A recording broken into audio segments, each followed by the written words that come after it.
Good morning. I read this weekend an article in The Economist about snake bites in India. When you're preparing a conference on the climate emergency and public health, you tend to see the link between these two fields in everything you read. At last, I thought, I have found in snakes a public health threat that is uncorrelated with climate change. But the journalists soon set me right. Rain washes snakes out of their holes. More extreme weather, especially flooding, is likely to cause more snake encounters.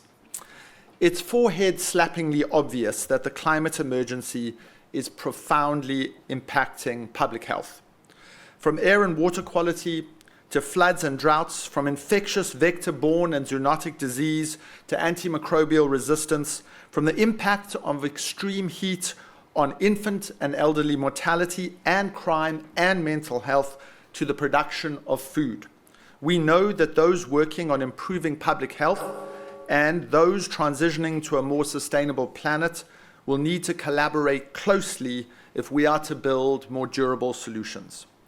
You will hear today from 24 experts and leaders in their fields about the scale of the emergency we are facing and a set of pioneering and exciting solutions. We are in a moment when the threats to planetary and public health have never been greater.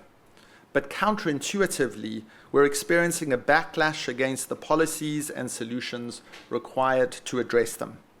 One of the reasons why this populist backlash has been possible is because ordinary people in far too many countries have experienced a stagnant or declining standard of living. And as a result, they don't trust those in power to care for them or understand them or even know the circumstances in which they live.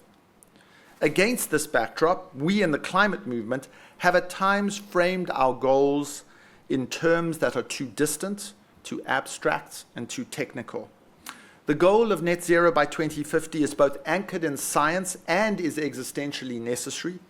But if this goal is not pursued in ways that show direct benefits to those who feel marginalized and vulnerable, then the social consensus necessary to support it will fray, and an opportunity will arise for demagogues to discredit the policies required to build a more sustainable planet. In this risk lies an opportunity. The health impacts of climate change are now undeniable and omnipresent. Extreme heat and drought, flooding, dirty air, contaminated water, the spread and lethality of disease are all things that directly impact us, our children, our parents, and our friends. The proximity of this impact on those we love and the communities in which we live gives us an opportunity to authentically frame our solutions for what they are: an effort to robustly address these threats, to ensure our fellow citizens lead lives of dignity, able to fulfill their true potential, and that we take steps now to act as responsible ancestors. And the good news is that with focus and attention, we will be able to access the capital, the technology, the policies, and the mandate that will enable us to make this change.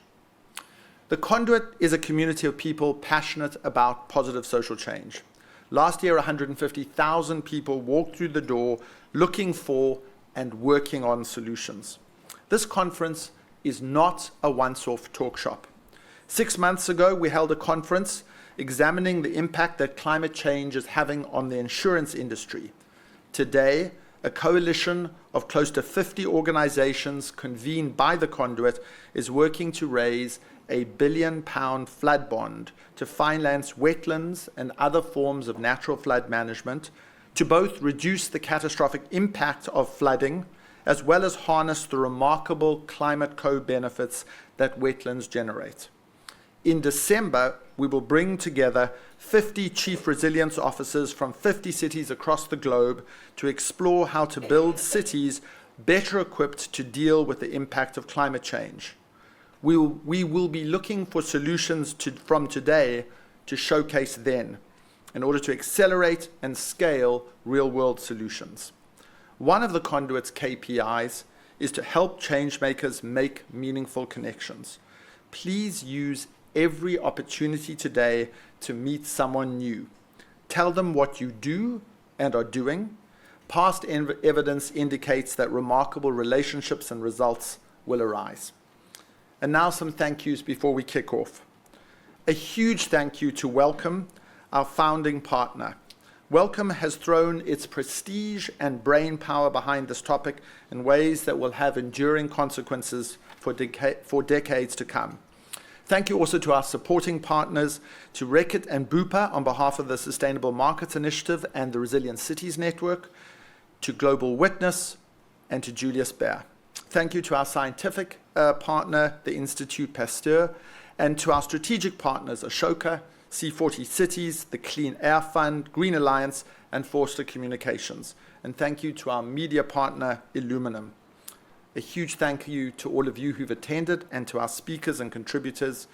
And thank you, as always, to the fantastic Conduit team, to Perez Kagbala and Jay Kinsella, who make the show run, to Lily Asher and Katya from our program team, to Derek and Meljo from our ops team, to Sierra and Merad and the full Impact Partner team, to Matt, Charlotte, Eddie, James, and to Colin from our editorial and marketing teams, to Gillian and our reception team, and to our production team, Duna and Hess on event management.